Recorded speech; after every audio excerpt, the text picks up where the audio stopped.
Welcome to today's webinar, Drive Donor Decisions this Giving Tuesday with your nonprofit profile. For those of you who are returning Candid webinar participants, a warm welcome back. And to those of you here for the first time, I'm so glad you're joining us today. My name is Chris Bunting, Curriculum Design Manager for Candid, and I will be facilitating today's webinar, including posing polls along the way, posting resources in the chat, and posing questions during the Q&A. I'm also joined today by two fabulous Candid colleagues, Dorothy Ho and Kristen Kenner, who will be fielding many of the questions you pose in chat and identifying questions for us to address during the Q&A portions of the webinar. I'd like to begin the webinar by introducing Candid, the host of today's training. You may be wondering, what is Candid? The answer: on February 1st, 2019, Foundation Center and GuideStar joined forces to become Candid, a 501c3 nonprofit organization. Together, these organizations brought a combined 88 years of expertise and millions of data points to Candid. Every year, millions of nonprofits spend trillions of dollars around the world. Candid finds out where the money comes from, where it goes, and why it matters. We believe that everyone should have the facts. The greatest service we can provide is to be upfront about all that we know. We envision a social sector capable of tackling the critical challenges and opportunities of our time. Through research, collaboration, and training, Candid connects people who want to change the world, people like you, with the resources they need to do it. We also want to take a moment and say thank you for being a part of Candid's learning community. We recognize that this is a challenging time for many of us, and as such, Candid has shifted its key learning opportunities to a virtual format, and you can learn more about them through the links on the screen, which we will also be dropping in chat. We've also invested in providing the social sector with the resources it needs to make informed decisions about today's most pressing issues. We'll be sharing the link for both our COVID-19 and racial equity resources in the chat in just a moment, and you can also see them on the screen here. I invite you, and we invite you, to stay connected with us by subscribing to our Candid Learning newsletter to never miss a virtual training or opportunity. You can also find us on Facebook and Twitter at Candid_learning. Without further ado, I would now like to turn the controls over to our presenter, Eva Nico. And as I do so, I would love to introduce her and Caryn. So Eva is Candid's in-house expert on nonprofit strategy and evaluation issues. Her goals are to help nonprofits share their full stories using the GuideStar nonprofit profile and to use programmatic, financial, and operational information to make better decisions. Eva has more than 12 years of experience working in the social sector, including positions at FSG Social Impact Advisors and McKinsey & Company. A big welcome to Caryn Stein. As Giving Tuesday's Chief Communications Officer, Caryn works to expand awareness of the movement, engage global stakeholders, and advance the conversation on driving systems change to unleash greater generosity. Caryn has spent 20 years as a market strategist in both the commercial and nonprofit sectors, building integrated communication and fundraising strategies for nonprofits, universities, and social enterprises. Prior to joining the Giving Tuesday team, Caryn led marketing and communication efforts for Ruffalo Noel Levitt's Networks for Good, NBC, and iVillage.com. As a speaker and trainer, she has also helped hundreds of organizations create and optimize campaigns. So without further ado, I'll turn it over to Eva and Caryn. Hello, Chris. Thank you so much for that great introduction, and all those qualifications on both our ends sound extremely impressive, but what we are really excited to do is to bring our expertise and our knowledge and our data to bear for you all who are joining us today and who are getting ready for Giving Tuesday. I will also let Caryn say hello to you all as we get started. Welcome, Caryn, and thank you so much for joining us on this webinar. Great. Thank you so much, Eva, Chris, Dorothy, Kristen, and it's great to be here, and I'm looking forward to the discussion and really looking forward to seeing some of the questions that will come in today. Absolutely. We do encourage you all to pose some questions in the questions function, and our team will be standing by to handle as many of those as we can. So without further ado, let's get started. Today, we are going to talk about a couple of things. Getting ready for Giving Tuesday, which is coming up quickly on December 1st. Thinking about how it is that we can give donors the information they need to make a good, informed decision, and specifically to use the GuideStar nonprofit profile to do that. The GuideStar profile is really organized with key information in mind that allows donors to quickly understand the work of your organization, your capacity, and what you do, and to make their mind up quickly. And we will be focusing on 3 critical updates that we encourage you to make by November 17th.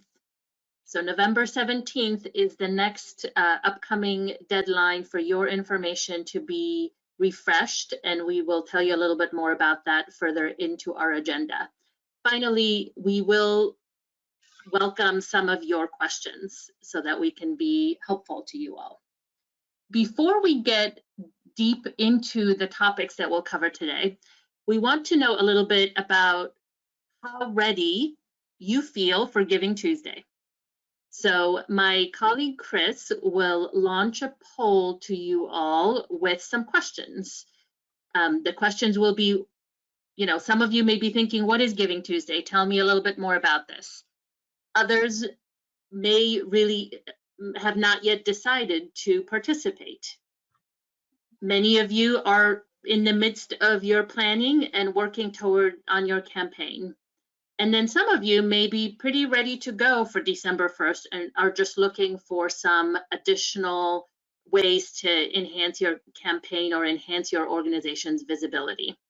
No matter where you are, there will be good content and specific actions for you to take, but we'd love to know a little bit where you are with your journey. So just encourage you to participate in the poll and give us that information. Awesome. All right. Thank you so much, Eva. So everyone, you should see the poll on your screen now. How ready are you for Giving Tuesday? What we see is that 64% of those who voted are still planning their campaign, followed by 17% we haven't yet decided whether to participate, 10% what is Giving Tuesday, and 9% we have our campaign ready to go. So 64% of the room are in the we are still planning our campaign piece. So with that, I'll turn it back over to you.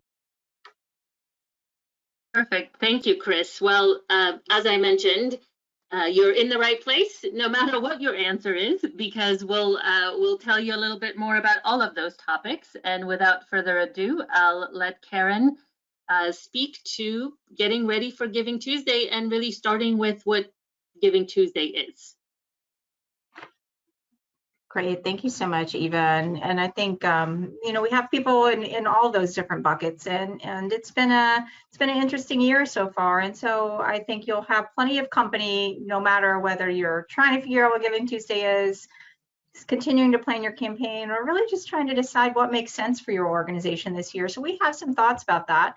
And first, I'd just like to say Giving Tuesday is coming up December 1st this year. This will be the 9th Giving Tuesday, and we're really excited about it. We feel that Giving Tuesday this year comes at a really opportune time where we know that the need is great. We know that people are looking for ways to give back and affect change in their communities and for causes that they care about.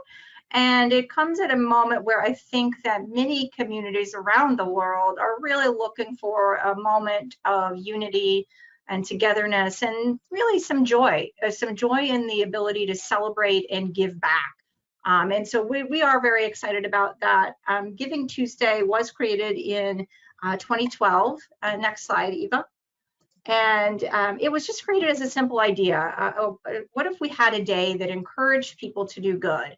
And over the last several years, the idea has really grown into a global movement that inspires millions of people to give, to collaborate, to celebrate generosity really all around the world. And so we are a global movement. We're focused on what we like to call deeply networked grassroots generosity, and not just in one day, but really all year round, and about all types of giving, whether that is about organizing your community to speak out on a cause, whether that's giving financially, whether that's virtual volunteering, whether that's just a simple act of kindness. We believe that every act of generosity counts, and everyone has something to give. And so we really have been blessed to grow into this movement with leaders who've launched more than 200 community campaigns around the United States.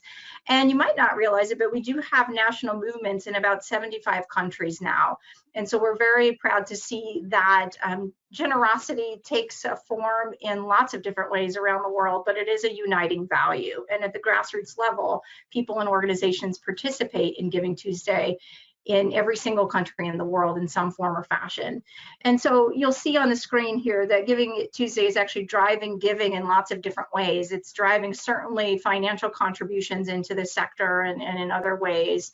It's encouraging people to give their time. It's encouraging people to give goods, give their skills and services and voice to the causes that they really care about, and also really to think about how they can be involved in their community. And over time, it's grown, as you can see on the screen. On the last Giving Tuesday on December 3rd, 2019, we generated nearly $2 billion in giving. Together, we did that just in the United States alone. And we really inspired lots of people to get involved. And so we continue to see that groundswell of activity. And so, you know, one interesting thing to think about is the power of grassroots generosity. The power of individual people coming together in collective action can really be quite profound. And so the generosity driven in one 24-hour period, such as on Giving Tuesday 2019, is more than the total annual giving of any private foundation other than the Bill and Melinda Gates Foundation. So we can be very proud of what we are able to do as a sector together. Now, as we think about Giving Tuesday 2020, you know, we recognize that it's been a challenging year, but it's also been a year of inspiration. And we've seen communities come together and really use this idea of giving back and connecting as an antidote to a lot of the things that might be causing us to feel isolation, fear, or division. And we saw that certainly in Giving Tuesday Now, which happened earlier this year on May 5th. We've also seen that around the world in communities banding together, things like mutual aid networks and things like creative illustrations of generosity. So thinking about people who have decided in their own community to organize a food drive or a concert out in the driveway or something like that. It's just these sparks of inspiration that tell us people are really looking for ways to give back, even if maybe their traditional participation might not be available. And so I think we can harness that. Giving Tuesday Now really showed us that people are still looking to give even in the midst of crisis, or I should say, especially in the midst of crisis. And so Giving Tuesday Now collectively drove about $503 million in online donations. That's really focused here in the United States. But we also saw a great swell of participation. Now, certainly not quite on par with what we saw in Giving Tuesday 2019, but realize that this event happened over the span of probably about 4 or 5 weeks. And so, you know, we have a lot more time to plan, and we have that more annual ritual with the Giving Tuesday that's about to happen on December 1st. So when we think about Giving Tuesday, one of the things that we like to extract with our work with the Giving Tuesday Data Commons is to really think about how Giving Tuesday impacts giving behavior overall. So we do a lot of data analysis on information that's coming from giving platforms, information that's coming from consumer research and surveys, things that we do in terms of social listening. So what are people talking about as they're thinking about Giving Tuesday, as they're thinking about giving, as they're thinking about ways to get involved in their community? And what we found through the data is that 84% of those folks who are aware of Giving Tuesday report that it inspires them to be more giving. And we have a couple of theories about why that is, and I'll share them with you in just a second. We also know that a great number of people are participating in Giving Tuesday, and we see that really spread out across a large age range, but with a really big spike in ages of 18 to 34. So it's a really great way to engage younger givers. It's a great way to encourage new people to get involved with your cause because they're seeing Giving Tuesday being referenced in the media. They're aware of it in some form or fashion, and having that attached to your particular campaign or cause allows them to really feel like they're tapping into something that's kind of in the zeitgeist, right? They're tapping into something that is socially popular. We also know that Giving Tuesday givers are more likely to give again. They're more likely to also take other actions with causes and organizations. So for example, people who are giving on Giving Tuesday are probably not just giving, they're probably doing some form of activism. They're probably also maybe doing some kind of volunteer activity or let's say community activation. So that might mean attending an event or perhaps participating in an act of kindness. And so for Giving Tuesday now, we saw people who were doing a lot of chalk art on the driveways, writing inspiring messages, putting hearts in their window, things like that. So that's another participatory activity that helps people feel like a part of something else. And so when we think about why people are inspired to give on Giving Tuesday, Horizon Media did a study that really showed that 52% of those folks said that they're likely to do that because it allows them to be part of something bigger. It allows them to be part of a larger group of people doing good. If you think about it, that makes sense, particularly right now when we feel maybe a little disconnected, maybe not able to be a part of the social activities that we normally would, and certainly recognizing the need in our communities. It allows us to be a part of something important. And certainly that idea of being part of a movement or part of a social group doing something that helps others is a valuable identity for our donors and supporters to have. And so I think if you can start to think about how you might be able to tap into this idea of being part of something bigger than yourself, you can start to have that in different layers as you participate in Giving Tuesday. They're not only being a part of something larger than themselves with your organization, but they're also tapping into this much larger global phenomenon that's taking place around the world. So as we look at the donation data, our team here has noticed several trends, and there was some information that was released about a month or so ago for the Fundraising Effectiveness Project that looked at donation data from several large data sources around the sector. What we're seeing is that certainly as we're seeing increased variability in the data, we're seeing some things go up and down. We're seeing increased unpredictability, certainly with a lot of the uncertainties in the economic world and of course being impacted by the pandemic. But we're also seeing that people are giving. We are seeing that there is an increase in giving across all categories and all cause areas. And this is compared to 2019 data. So even though we may have seen a dip in the early part of this year, actually saw that being overtaken by the increase and upswing in giving happening in Q2 and throughout the year. And now we'll see how that data holds in Q3 and Q4. But we do think that that really gives us a good sign. And so when we think about the things that correlate with what we call philanthropic sentiment or the motivation to give, we know that that is running high. And again, if you think about your own community, you think about people really understanding that there is a need and they are looking for ways to give back and meet that need.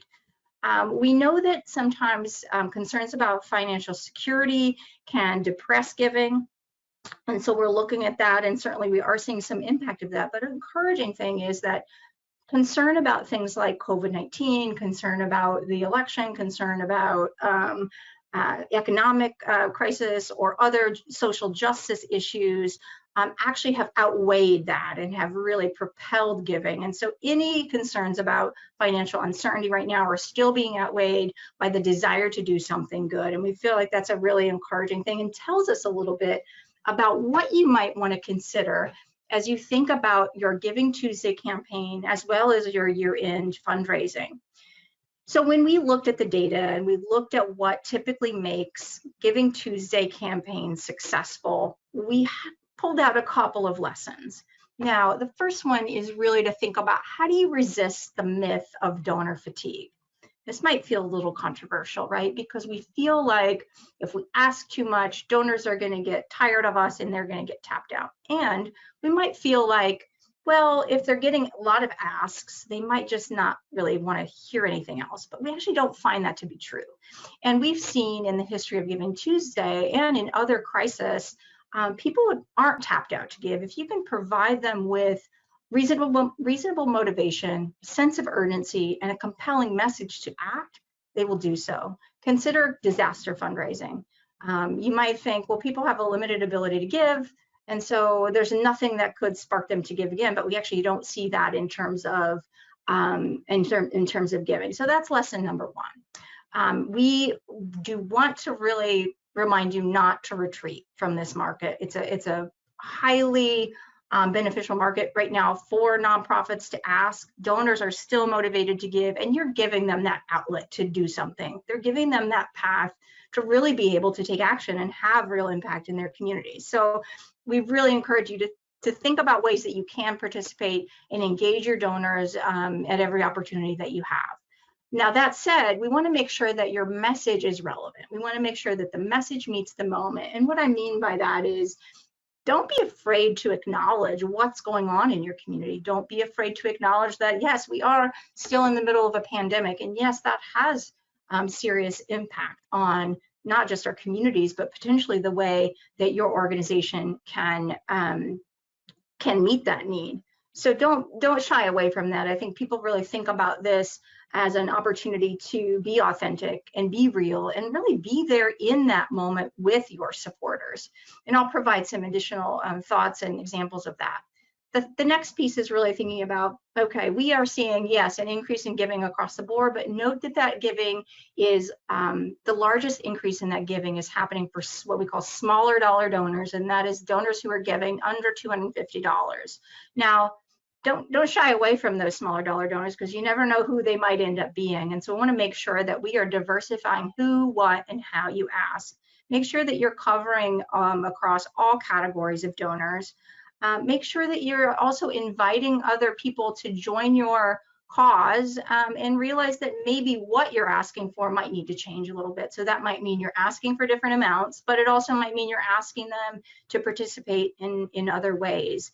And so these are some tips that we've seen work really well, certainly over the course of the last 8 years of Giving Tuesday, but certainly in this year where there is a crowded market, but certainly a desire to give and a desire for people to really reach out and grab on to compelling messages of hope and to see themselves as being part of that. So I pulled out this example that I really like from the Arc of Cape May County in New Jersey, and they did a great campaign this past May for Giving Tuesday Now. They did a Give $5 on May the 5th campaign, and we saw that idea come through for several different communities and organizations.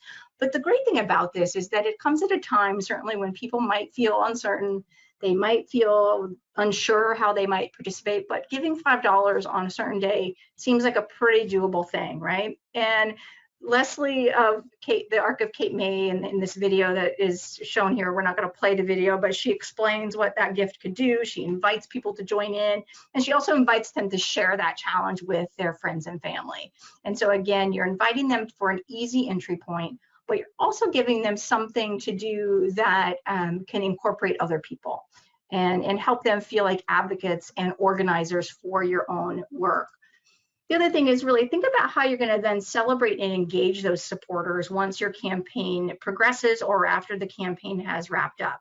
We like to think about Giving Tuesday Now, or Giving Tuesday, as certainly a opportunity for a self-contained campaign, but we also know that many organizations use this as a kickoff or as a milestone point in a longer campaign. And so think about, as you're engaging people for Giving Tuesday, how you're going to follow up with them and continue to invite them to participate in whatever form or fashion you feel is appropriate for your next activity, whether that's end of December fundraising or some other event that might be taking place in the spring. Really make sure that you're making a positive impression and creating that feeling of impact. So make sure you're reporting on your progress and success.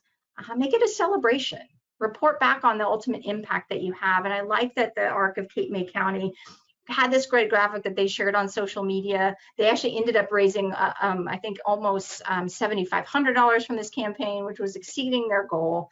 And so they were, again, reporting back on that later, but they have a story here sharing how those gifts were used and what they were able to do for the folks that they serve. And I really just love these stories because it really gives people a way to connect to the human impact of that gift. And so we showed that, small gifts can add up and make a big difference. And in this case, they're able to provide the equipment and access for resources to have their residents to have, particularly during times where they may not be able to get out and do some of those enrichment activities.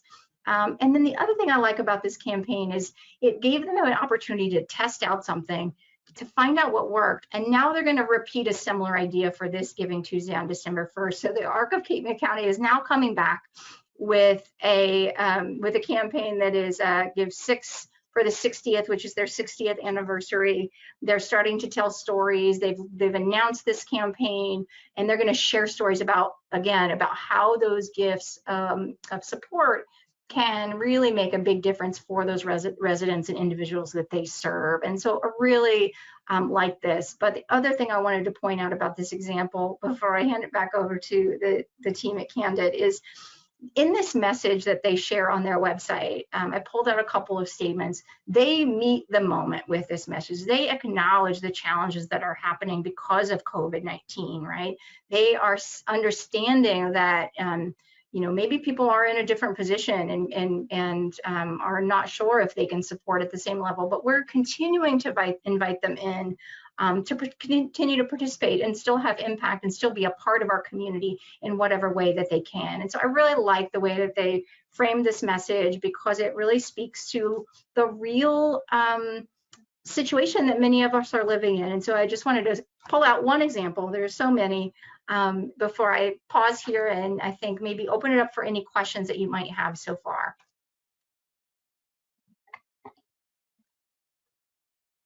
Great, thank you so much, Caryn. And we've gotten a few questions at this point. The first one, which might be quick, is who started Giving Tuesday? That's a great question. Giving Tuesday started as an idea that came out of the 92Y in New York City. It started by a few different people in that organization. My colleague and the current CEO of Giving Tuesday, Asha Curran, and Henry Timms, who you may know, he's now at the Lincoln Center, but he wrote a book called New Power. And there are a lot of great tips and premises in there that we still follow to this day. And so it was created really just as like, hey, you have all these other things celebrating, let's say maybe consumerism around this time of year, but let's do something that is different. And it really struck a chord. And so in those early days, there were a lot of different partners. I know the UN Foundation was one and several others, but really what happened over the course of the next few years is that people kind of took Giving Tuesday and made it their own. And we still encourage that. We encourage people to certainly take and use the messaging that we have, but adopt it and adapt it to their own causes and needs. And so that's why you'll see this Giving Tuesday heart kind of adapt and morph in all kinds of different ways. We have country campaigns that take and put their own flag, motif on that. We see people taking off different ways of this campaign. And so I think when in the early days, Dress for Success did a campaign called Giving Shoes Day. And so we really do encourage people to have fun with it. If there's a way that you can take Giving Tuesday and make it your own, you're still tapping into that greater global movement, but you're also customizing it to make it much more specific to your own community or cause. Amazing. I'm definitely, I don't know why, it's sometimes on a webinar, you just remember certain things.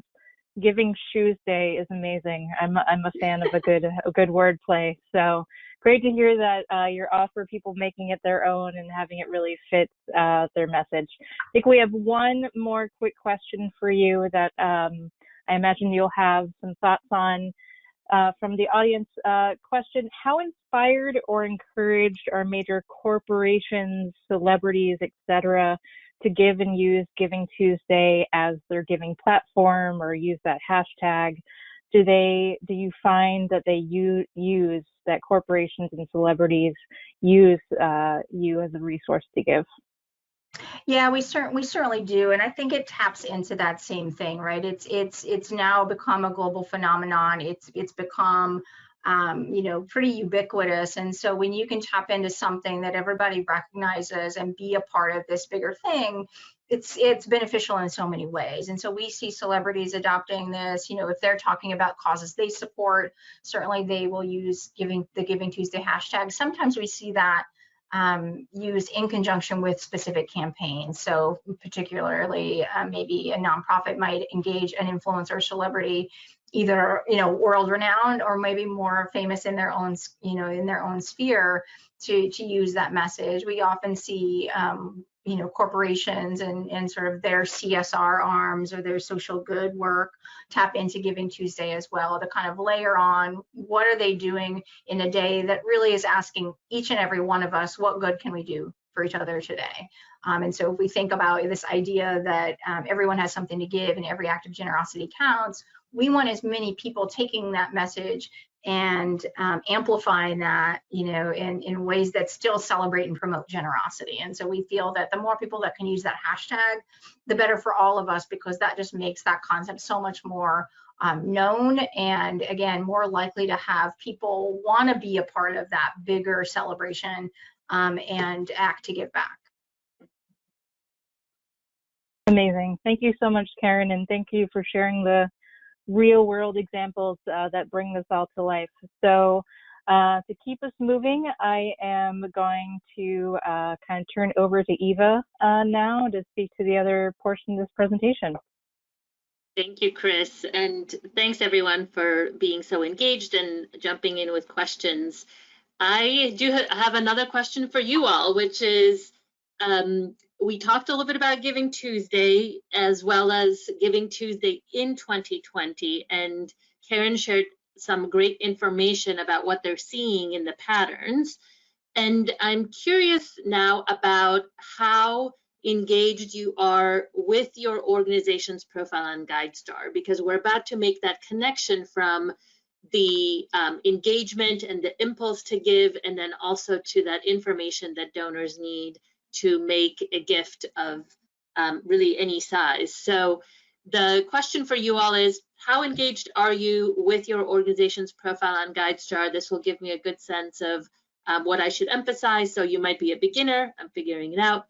You might be at the intermediate level, I manage the updates for my organization's profile.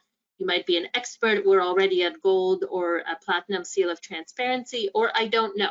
You may not know exactly how engaged you or your organization is with its GuideStar profile. So I invite you all to participate in that open poll that my wonderful colleague Chris has already begun, and just let me know a little bit about where you are with this process, and I'm happy to help. So we are seeing in the lead, 41% of those who voted identify themselves as beginners. They are figuring it out. And so if you fall in that camp, you are not alone. Then we have 28% in the intermediate, I manage the updates level, 18% at experts, and 14% at I'm not sure, I don't know. So with that, Eva, I'll turn it back to you. Well, great. Thank you so much, and thanks for participating. So I will speak to all of these levels, and hopefully you will all get something out of this next portion of our discussion. So without further ado, let's talk a little bit about this idea of giving donors what they need via the nonprofit profile. So we know that, as Caryn already highlighted, a nonprofit's accomplishment, the work that you do, are really the #1 factor in establishing donor trust, followed by reputation and finances. So we do know that donors look for a positive message, they look for impact, and they also want to know that you are trustworthy with the resources that they are providing. So we know that some of the reasons that they lose trust is, greed and high compensation. There's a perception of that, sometimes a negative reputation, and a lack of honesty and transparency, like even being able to understand what it is that you do with your resources, as well as how it is that you achieve your impact. When you're not open about that, I think donors have questions. So your profile is an important vehicle for addressing some of those questions directly. The GuideStar profile it's not social media, it's not an of the moment, changes every single day, but it is an important resource for donors who go and say, this organization has made an appeal, has asked me for support. I like their message. I think they seem to be doing important work. Let me find out a little bit more about them. And we provide a way for you all to kind of share information easily and quickly. Basically, if you earn a bronze seal of transparency on GuideStar, you're providing basic info so that literally your organization can be found for the work that you do. Next is silver, which addresses directly those questions around financials and financial transparency. Then gold, which starts to say, what are your goals? What is your strategy? What is the impact you seek to have? And then platinum is really the sort of the show of the show and tell, meaning what are the ways that you measure progress and results? It doesn't need to be extremely extensive, 1 to 3 metrics, but what are the ways that you track the progress that you're making with the work? So let's talk a little bit about why you should earn a seal. Obviously, it helps you build this trusted identity online. The information actually goes well beyond GuideStar, and I'll say a little bit more about that next. And we do think that it's a place where if you make these updates, particularly to some of your basic information, that information flows to all of our partners so that you're up to date in terms of those basics with them as well. When I say partners, what I mean is there are a number of very large giving platforms that use the GuideStar information as a backbone for including organizations on their site. So if you know about Amazon Smile or some of the Philanthropy Cloud, which is an employee giving platform, if you know about those, there are ways for nonprofits to be part of that experience. We also know that the large donor advised fund platforms like Fidelity, Schwab, Vanguard, those donors are hard to reach. They have an account with those organizations because they want to protect their privacy, but they have access to the profile as a way of additionally getting information about nonprofits. So they might hear about you on Facebook or via social media, and then they go into their account and they might check you out more using your GuideStar profile through their kind of account experience. And then there are obviously a lot of others, giving platforms and media and researchers who use the GuideStar information to talk about giving. So what I want to highlight to you all is that some of those updates don't happen magically.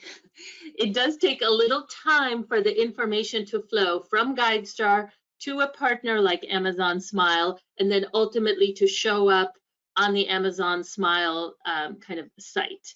So what I encourage you to do is to make some quick updates by November 17th. I think that we are, that way, the updates that you make will have time to show up on Amazon Smile, on Charity Navigator, on some of those platforms. And then if there are other things that you want to update after that, the information doesn't stop flowing, but it may not be in time for the GivingTuesday, December 1st day. And we know that GivingTuesday is important. Obviously, Caryn's already highlighted that that's when kind of a lot of giving happens. It really kicks off the giving season. It doesn't stop there. It goes into December and beyond. But it really is a major point of activity. And we see that in our own kind of experience, the fact that a lot of profiles are being viewed on GivingTuesday specifically. So encouraging you to make these updates in order to make sure that that information is there for donors on that day. We know donors are looking, and in order to make the update, it's 3 easy steps. You do have to claim your profile and get approved. It means, you know, when your GuideStar includes profiles for almost all registered nonprofit organizations in the United States as a matter of default. It's because of the IRS filings that you all have to do that, you know, transparency is required as a nonprofit organization. But in order to make an update, to make a change to the profile, someone has to become associated with that profile, and that someone has to represent the organization that they say they represent. So it's pretty simple and straightforward. It's a matter of really protecting your information and making sure it's secure, that an actual representative of the organization and someone who either has the same email domain as that organization's registered domain, or has a letter of affirmation, which basically says, you know, this is who I am, that someone becomes associated with the profile. And then they have access to what shows up as part of the profile. So then the updates are part of telling your story. In order to claim, there is a web page. When you go to GuideStar and you click Update Nonprofit Profile, you'll see that there's a web page that kind of leads you through this process. So you'll be able to find the information. And what I encourage you to do is first you register on GuideStar.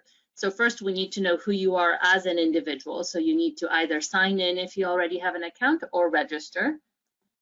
And then once you do sign in, you can click that Get Started Now button on the Update Nonprofit Profile page, and then you'll be asked a few questions that for the information to claim your profile, to become associated with your profile.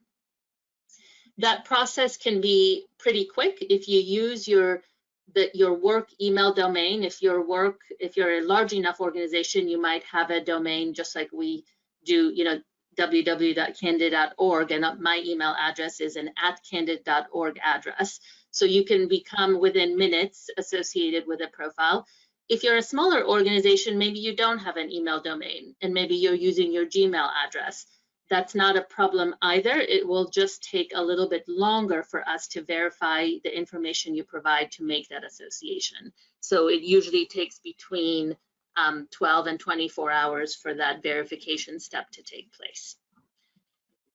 So what is it that we encourage in terms of those November 17th updates? You know, we know it's not just any Giving Tuesday. We're all watching closely what it's going to be in 2020. And some of you may all feel a little like this lady in the picture, a little blah, if you will, and wondering, well, you know, what is it that I should focus on at this point? So when you come into your profile and you become associated, so I'm a profile manager for Candid, you will see this, you know, lovely set of fields that tells you exactly what you need to earn a seal of transparency. But there's a lot here. So, you know, what is really the critical information by November 17th? And I will highlight 3 things. First of all, checking your donation address. So there's going to be a little field here that says donation info under bronze. This is where your donation address is. And all you need to do is confirm, is it the same as your mailing address or is it something different? We want to make sure that those donations, you know, if they're not already happening through a donate button or electronically, maybe it's a donor that's looking, you know, elsewhere. We want to make sure that's up to date. And that donation address is primarily used by those giving platforms like PayPal, like Salesforce. They look at those addresses in terms of where to send donations. So I encourage you to review that and just check that it is what it needs to be.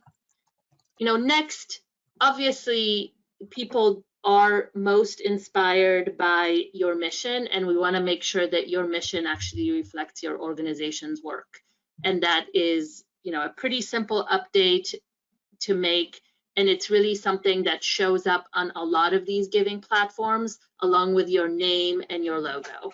So your mission is often, showcased on those platforms, or we want to make sure that it's current. And then finally, I mentioned that in the world of mobile giving, online giving, that key information tends to be your name, your mission, your logo, and tagline. And a tagline is just a one sentence description of your organization, right? Your sort of quick, I would say, like an even briefer than your mission, sort of a summary. And to the extent that you have a logo, share it. If you don't, that's not a problem either. There's a place in the interface to simply say we don't have a logo. But if you do, I am trying to guide you to make sure that you show up in sort of the best possible way in all these giving venues. So those are the three things. Oh, before I forget, in order for the update to actually happen, you need to publish your information. So think of this a little bit, there's the update experience, you're sharing the information, you're doing that. And then there is a publish function that says, yes, this is correct. Yes, please update my profile with this information. And you hit publish, and that kicks off the process for all your information to be updated on GuideStar and to be updated in those data sets that we share with partners. So without publishing, it's not official. Think of it more as a draft. Once you publish, it's official. If you made a mistake, don't worry, fix the mistake, publish again, and it overwrites as the current version. So I would basically just encourage you to make your updates and to publish. So I know we're running a little bit short on time, so I think just emphasize a couple of points. November 17th, that's next Tuesday. Check your donation address. Make sure your mission is there or it's up to date. Share your logo and tagline. Those are the most frequently shared fields across all the donation platforms that we just talked about, and I want to make sure that you have those updated. If you have a little bit more time, we are looking for things to celebrate, right? Especially this year. And so I would encourage you to look at certainly the other basic information and complete those fields in order to earn a bronze seal of transparency. So these are kind of the basic fields, again, that really help your organization be found and identified. So if you want to have something to celebrate with your donors or as part of your campaign, you can celebrate earning a bronze seal or higher. There are lots of resources for you at help.guidestar.org. If you have questions about this process or if you need more specific guides to this, there's lots of resources there to help you. And obviously you'll have this handout after the webinar, so this address will be in there. I would say, my hope for you all is that you do have a really good Giving Tuesday. I think the reality is, we are maybe all feeling a little bit bruised because of the pandemic and because of the way that many of us are kind of closed in from our loved ones. But you all are out there in the community making those connections happen, supporting your local communities, which really need you now more than ever. And so we want to make sure that you reach out to potential supporters, use your profile, use your seal, use a great Giving Tuesday message that says, it's hard, but we're here and we're working in our communities. Please support us. Use that opportunity to make a new connection this Giving Tuesday. Thank you so much, Eva. Wonderful. I wonder if there are some questions that have come in either to me or to Caryn. There are so many questions. So yes, we have many questions. So I'm going to jump right into it. And our first question that we've heard from a few people is that they're running a brand new nonprofit and they haven't really gained traction yet and don't have a huge following. Do you have any advice on how to take advantage of Giving Tuesday when an organization is still relatively unknown? Yeah, that's a great question, and I think a lot of folks find themselves in that situation. What we do find on Giving Tuesday is actually smaller organizations do better. It's just something that comes out in the data. I think it allows them to get more specific and more personal with their constituents and the followers that they do have. I would say start where you are. Giving Tuesday is a great opportunity to try new things and experiment and kind of use the umbrella as that safety net. So I would say start where you are, reach out to your supporters, volunteers, donors, board, community with a clear, compelling message, and just invite them to participate. Think about different ways you might want them to activate. And we have a lot of resources in addition to the information that Eva just shared that can help you kind of complement that effort that you're putting into your profile and maybe making sure more people can go search for it on givingtuesday.org/organizations. We have toolkits, templates, and really step-by-step. We want to make this as easy as possible. So if you don't have a campaign, but you'd like to try something out, we have some copy and paste messages that you could also use. So that might be a good place to start. And we're always happy on the Giving Tuesday team to answer additional questions if you just want to reach out to us. No, that's great, Caryn. And I think, it sounds to me like for those folks who are newer and who are trying to build a following, I love what you shared, Caryn, about just encouraging your friends or family just to pay attention to Giving Tuesday, period.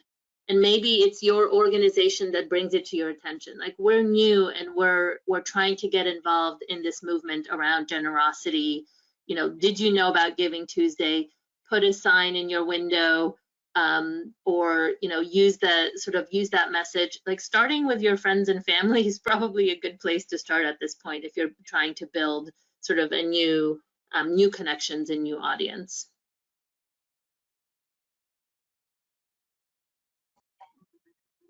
Great. Thank you both so much. We have another kind of logistical question around Giving Tuesday and building that campaign. And the question is, when and how do you recommend we start the messaging around Giving Tuesday? Is there an optimal timeline for a Giving Tuesday campaign? When should people start mentioning that the date's coming up and that people should give? Yeah, that's a great question. I would say now, the sooner the better. And I think the way that we see people often do this, because some people have a long time span that they do ramping up to their Giving Tuesday campaign.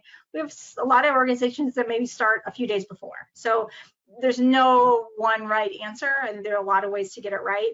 I would say the first step is announcing that you're going to do something. Get it on people's calendar. Maybe actually send them a calendar invite. Tell them to save the date, just like in any event. How you're going to set the tone and give them an idea of what to expect. Maybe the next message is highlighting, how other people have gotten involved or the impact that you're trying to create. And then leading up to Giving Tuesday, I would say, send a drumbeat of messages leading into that to make sure that they remember, that they know what you're asking them to do. And then on Giving Tuesday, certainly make sure that everywhere that individual might interact with your organization, that you're reinforcing that campaign and that call to action. So if that's on your website, through an email newsletter, through something that you're doing in your community, or of course through social media, you're continuing to reiterate your message and your ask. And again, reiterating Giving Tuesday and using the hashtag. That's how we do find new campaigns to amplify. We might share some of those on our social media platforms. We might even share some of those in our day of programming, which will include lots of different things. And also, if you can let us know what you're doing for Giving Tuesday. We often have media that do reach out to us, and so we're looking for creative examples to share with them. And so whether that's a creative example or something happening in their local neighborhood, it's always great to see those examples. So you can give us a shout out at info@givingtuesday.org if you want to give us a tip on what you're doing. We'd love to hear about it. Amazing. Thank you so much, Caryn. Eva, if you can advance to the next slide, that would be great. I'd just like to briefly speak to some great next steps for people as they get ready to think about fundraising for the end of the year and 2021. So we hope that you continue to learn with us. And here are a few upcoming learning opportunities with Candid. One is a virtual workshop on December 8th, all about how to plan for fundraising in 2021. We recognize that 2020 was an unprecedented year for us all, including us as fundraisers, and the world will never look like 2019 again. So successful fundraising, development, and philanthropy must transform. You can join us with development expert and former Case Western Research University instructor Dan Mansour as he reviews the demographics, technology, and science that are reshaping our work today and in the future. You'll learn new tools, tactics, and strategies to plan and respond to the demands of 2021. And don't forget, just like this webinar, if you register for any of our webinars or workshops, even if you can't attend live, you'll always get a recording so you can watch it on your own time. I want you to know that you can learn on your own schedule with Candid. I wanted to highlight our self-paced online course on loving your mid-level donors, creating a retention program. In this recorded webinar, you'll learn that with a donor club, you can encourage donors to upgrade their giving to higher levels by rewarding and recognizing them for their commitment to your organization. So want to wrap up today just to say a big thank you, Eva and Caryn, and thank you for everyone who will be attending today's webinar.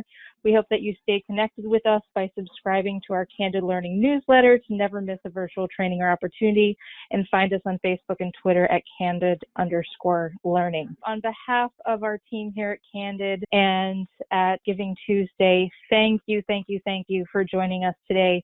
If you like this webinar, we hope that you join us again soon. Have a fabulous rest of your day.